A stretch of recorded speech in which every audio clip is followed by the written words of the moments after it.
Bienvenidos a un nuevo video. Antes de comenzar quisiera agradecerle a todos los renacuajos por volverse miembros de este canal. Me ayudan a traerles contenido prácticamente todos los días. Si tú también quieres volverte un miembro del canal, no dudes en hacerlo. Te dejo el enlace en la descripción. Sin más preámbulos, el video del día de hoy se titula Varado en un mundo de muerte, parte 3.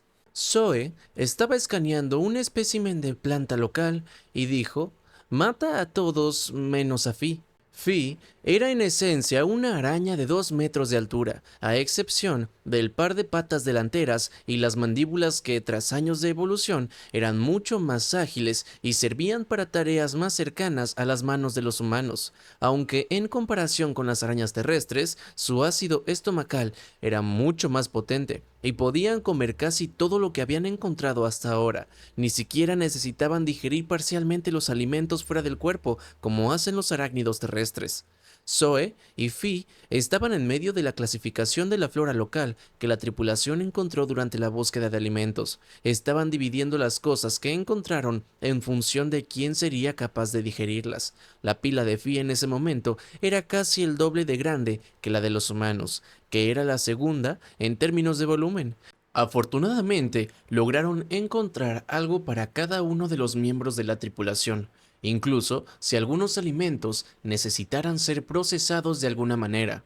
Incluso si no lo hicieran, todos resultaron ser capaces de digerir la fauna local, al menos cuando se trataba de los felinos de los que adquirieron la cueva. Fi, al ser el microbiólogo de la tripulación, podía asegurarles que no había parásitos peligrosos ni virus en la carne. La mayoría de las especies de la GEA dejaron de criar ganado para obtener carne, y en su lugar se dedicaron a cultivar carne artificialmente. Por eso, comer algo que solía ser un animal fue una experiencia bastante espantosa para la mayoría de la tripulación. No obstante, apreciaron el hecho de que no morirían de hambre en un futuro próximo. Después de una mañana dedicada a buscar comida, Nick, Olgris, Silla y Timnock estaban corriendo o deslizándose frente a la cueva, porque, según las órdenes del teniente Davis, todos tenían que ponerse en forma. Finalmente, cuando parecía que Olgris no podía soportarlo más, Davis anunció un breve descanso. El alienígena de 1 metro de altura era delgado, peludo, con 2 colas y una cara que se parecía a la de una ardilla. A pesar de su apariencia, resultó no ser muy ágil. Su resistencia también era deficiente, ya que podía correr solo la mitad del tiempo que Nick o que Silla. Después de tomar aire, Nick se quejó mientras que señalaba vagamente hacia la cueva. ¿Por qué no tienen que correr? Un poco molesto por su tono, Davis respondió. Zoe se unirá a ti más tarde. En cuanto a Fi, ni siquiera tiene músculos para entrenar. Los Bigs se mueven y funcionan con hidráulica. ¿Idiota? Nick, un poco abatido, levantó la voz y habló en dirección a Silla. Quizás sea un idiota, pero al menos hice una trampa. Eso es más de lo que haría una rata de laboratorio. Davis simplemente puso los ojos en blanco y lo ignoró. Con la esperanza de que hablar prolongara el descanso, Olgris le preguntó a Davis, «Entonces, ¿eso es todo? ¿Vamos a buscar comida y entrenar por ahora? ¿Qué tal si nos preparamos para el verano y el invierno de los que todos hablaron?» Esta vez, Davis tardó un momento antes de responder. Durante el invierno probablemente estaremos bien. Silla invernará y el resto de nosotros solo necesitará recolectar suficientes plantas inflamables. En cuanto al verano, no quería mostrar vacilación, especialmente hacia el miembro de la tripulación al que más afectaba el problema. Nick, tirado en el suelo, notó la pausa de Davis e intervino. ¿Qué tal un Jackchal? ¿Qué es eso?, preguntó Timnock, que escuchaba la conversación mientras estaba sentado cerca. Después de escuchar la explicación de Nick, Olgris todavía parecía escéptico, simplemente puso los ojos en blanco. Davis consideró la sugerencia en silencio por un momento antes de decir, bueno, si a nadie se le ocurre una sugerencia mejor, pues Jack Shall será. Entonces, de repente, su expresión pensativa se transformó en una sonrisa sádica. Pero por ahora, aplaudió. ¿Qué tal otra vuelta? Más tarde ese día, el teniente Davis estaba reuniendo herramientas y ingredientes para averiguar qué tipo de trampas para la fauna local podría hacer. Zoe, acompañada por Dragón y Fi, estaban tratando de hacer una sopa que fuera comestible para toda la tripulación. Estaban usando una de las cajas de carga vacías como caldero. Timnock, Silla y Olgris estaban usando el descanso para tomar un respiro frente a la cueva. En cuanto a Nick, estaba limpiando a fondo uno de los huesos de su presa. Cuando Timnock preguntó al respecto, solo respondió que podrían hacer algunas herramientas con él, después de lo cual se puso de pie y se alejó un poco para comenzar a probar la durabilidad de dicho hueso. Por un momento, Timnock y Olgris lo observaron en silencio y con asombro. Primero, la trampa para el transporte a bordo, luego, los métodos de procesamiento de alimento de Zoe, el teniente Davis diseñando trampas como si fuera lo más natural. El ingenio que los humanos habían demostrado hasta ahora era asombroso, más aún dado el hecho de que no habían sido entrenados para una situación como esta, excepto Davis, quien según Zoe había pasado por un entrenamiento de supervivencia. Sin embargo, fue en su mundo natal. Finalmente, Timnock rompió el silencio. No deberías faltarle tanto al respeto al pasante Nick. Olgris suspiró irritado y respondió: Ni siquiera está calificado para estar en una nave de exploración. Rápidamente, Timnock respondió: Eso tendría algún significado cuando estábamos en la nave. Aquí, todos estamos igual de descalificados. Olgris suspiró nuevamente y se giró hacia Nick. Sé que debería darle más crédito. Es solo que... Hizo una pausa y señaló al interno. Nick estaba maldiciendo mientras se frotaba la frente. Momentos antes había estrellado el hueso contra una pared de piedra, que luego retrocedió y lo golpeó en la cara. Es que realmente no quiero, concluyó Olgris. Tiempo después. He fabricado una pala, anunció Nick con orgullo mientras mostraba su obra maestra al resto de la tripulación. El teniente Davis evaluó en silencio el nuevo trabajo de Nick. Se veía un poco descuidado, pero también parecía lo suficientemente resistente como para poder ser útil, dada la inminente tarea de fabricar un Yakshal. En realidad, era algo que necesitaban. A juzgar por las marcas de quemaduras, Nick utilizó un cortador de plasma para darle forma a la epífisis del hueso y convertirla en la hoja de una pala. Resulta que tuvieron suerte de encontrarse con gatos gigantes en su primera noche. Después de un tiempo, Davis finalmente dictó su veredicto. Buen trabajo, Nick. En lugar de aceptar el cumplido con calma, Nick cerró los ojos, sonrió con suficiencia e inhaló profundamente antes de volverse hacia Silla con una burla. ¿Ves? ¿Ves? Puedo hacer otras cosas, además de rompecabezas. Davis se arrepintió inmediatamente de haberlo elogiado.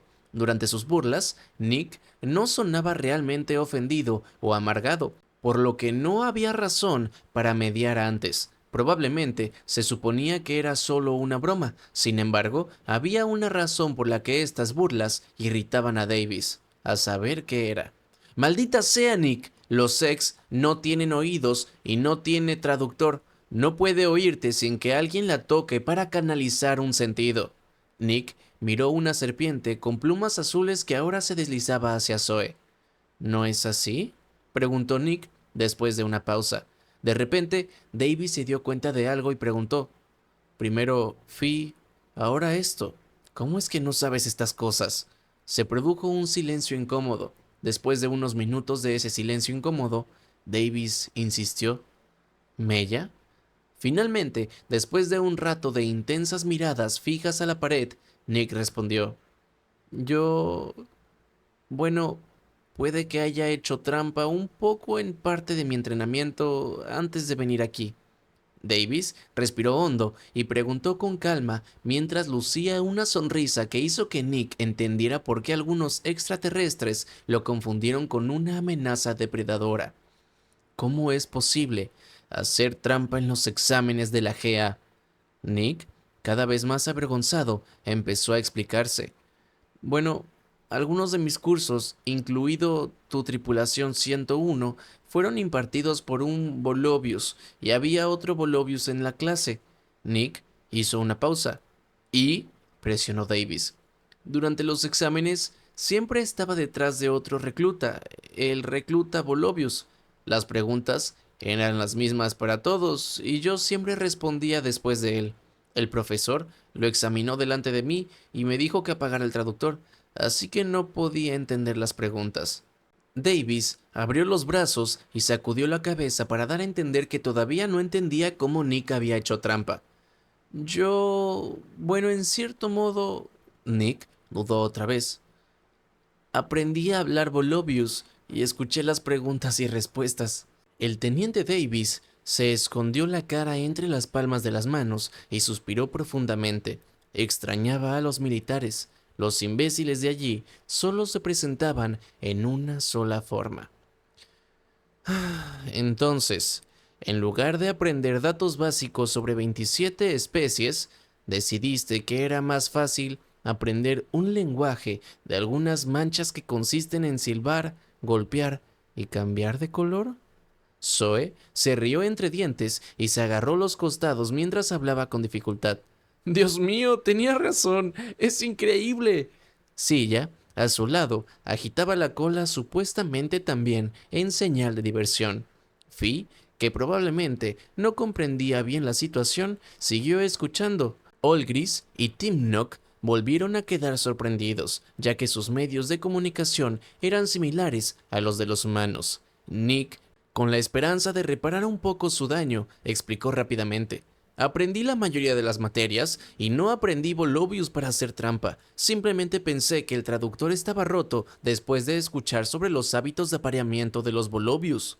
Más tarde ese día, cuando todos se preparaban para la noche, Nick se acostó en su cama improvisada. Después de un día lleno de dificultades y vergüenzas, estaba listo y feliz para poder dormir. Sus músculos le dolían por toda la búsqueda de comida y los ejercicios que había hecho ese día. Una vez más, apreció la maravilla que era el cuerpo humano, ya que cada músculo tenso lo llevaba a un profundo estado de relajación y somnolencia. Apenas se dio cuenta de que, en algún momento, Silla puso su cola sobre su hombro y alivió aún más el cansancio. Después de verlos, Davis preguntó, ¿ya se reconciliaron? Apenas despierto, Nick simplemente asintió. Silla amaba a Zoe por muchas cosas, por permitirle constantemente ver el mundo con sus ojos, que veía muchos más colores que los que Silla, por presentarle el concepto de tener una mascota amorosa y amarla a cambio, y por los sentimientos que emitía Zoe cuando interactuaba con Silla.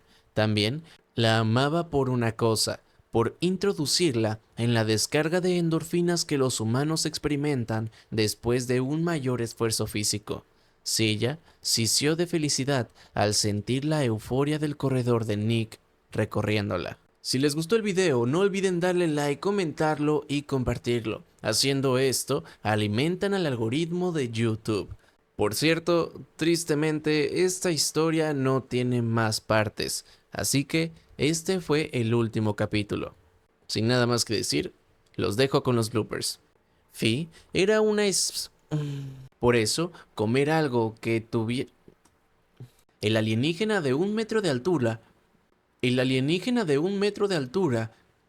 El alienígena de 1 metro de altura era El alienígena de 1 metro de altura era delgado, peludo, con 2 colas y una cara que parece... Con la esperanza de que hablar ploro durante el invierno... Para darle forma Para darle forma a la Para darle forma a la epífisis del por lo que no había